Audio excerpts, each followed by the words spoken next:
मैं सभी प्रेस के साथियों का धन्यवाद देता हूं। उपस्थित जितने भी हमारे प्रेस के साथी हैं, मैं उन सबका धन्यवाद देता हूं।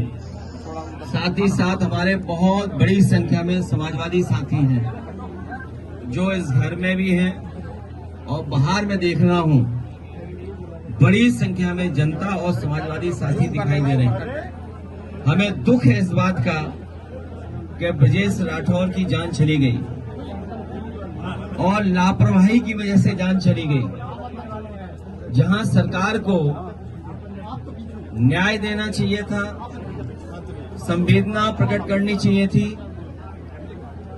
और दया का भाव रख करके न्याय देने की बात करनी चाहिए थी, और जो दोषी और लापरवाही जिन्होंने की उनके खिलाफ कार्रवाई होती तो परिवार के लोग संतुष्ट होते।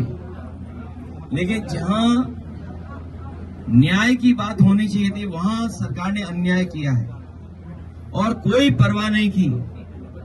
ब्रजेश राठौर के पिता बुजुर्ग हैं, भाई कमजोर दिखाई दे रहा है, जो पत्नी है वो गर्भवती है, मां भी इस हाल में नहीं और परिवार के इस हाल में नहीं है कि पुलिस का मुकाबला कर पाते। जो दुखी होता है, जो संकट में होता है, जो परेशानी में होता है, उसे कई बार दुख में दिखाई नहीं देता उसे क्या निर्णय क्या फैसला ले। इसलिए हमारी मांग है कि जिस लापरवाही की वजह से जान गई है उनके ऊपर कड़ी से कड़ी कार्रवाई हो, दोषी अधिकारियों के खिलाफ कार्रवाई हो, इस परिवार के ऊपर जो झूठे मुकदमे लगे हैं वो वापस हों।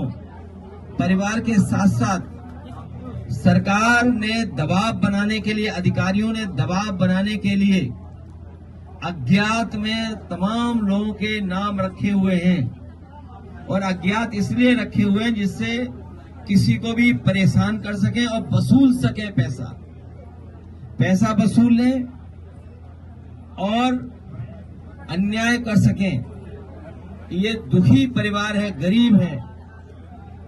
जो परिवार ने बताया कि घर में आकर के पुलिस ने ताबड़तोड़ जो कुछ नुकसान कर सकते थे, दरवाजे तोड़ना, जहां सामान रखा जाता है वहां उन चीजों की तोड़फोड़ करना, न केवल इनके साथ और इनके सहयोगी और परिवार के लोगों के साथ भी यही व्यवहार सरकार ने किया है।